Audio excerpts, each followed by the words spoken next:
In today's video, we'll finish the 6 challenge, which consists of creating 6 out of digits. We have already did all of the digits from 0 to 6, and today we have 777, 888, and 999. We can use these digits in any way we want. The only thing we cannot do, we cannot add any other digit to the equation. But of course, we can use any operation we want. So honestly, I thought the challenge with 7s will be the most difficult. But after I solved the other difficult challenge with only 5s, I kinda realized it's not even that difficult. In challenge with 5s, we needed to create 1 out of 5 and 5, so we can add 1 to the other 5s that we have.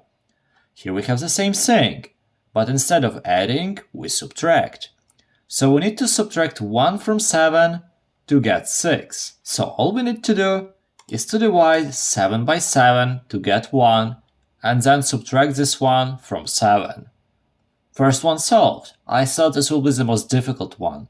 However, maybe this one is much more difficult, because to be honest, I don't have a solution yet. So I suppose let's start solving. What can we do with them? We can subtract 2 from this 8, but to be honest, I don't know how to create 2 out of 8 and 8. The other things we can do is to create 2 here, 2 here, and 2 here, and just add them. The problem is we cannot use cubic root. It will be really simple, but there is another digit that we cannot use. What other stuff we have? We have multiplications, we have additions, we have subtractions, we have divisions, we have factorials, we have square roots. Square root is one really weird thing that we can use, because we don't technically write 2 over here. Wait, if you like the explanation so far, please consider subscribing. Thank you! And we can use any other operations that we want. We can use limits if we want, but I don't think they will help us. That's the most difficult one so far. Subtraction will not work, addition I don't think so. Oh wait, there is no way that is a solution.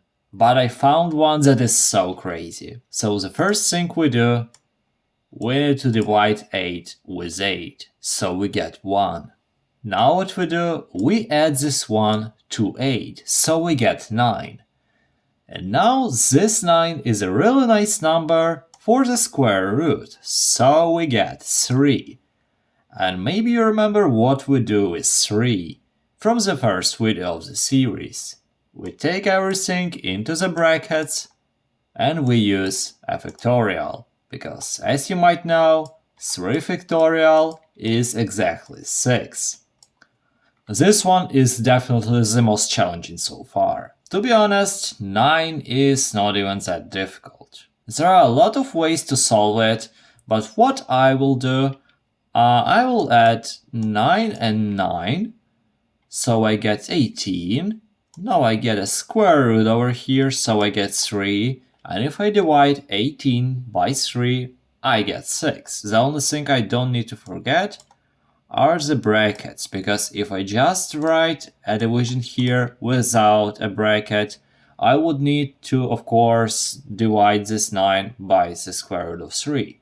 But you know what? That is another solution. We can write it as 9 minus 9 divided by square root of 9. So now we have 9 divided by 3, that is 3, 9 minus 3 is 6. Maybe this one is even more readable and simple. And that is the end. I hope you like the series, and if you want to see some other interesting content like that, I suggest you watch this video, where I created 28 out of just 2 and 8. That one was much more difficult. But for now, have a nice day.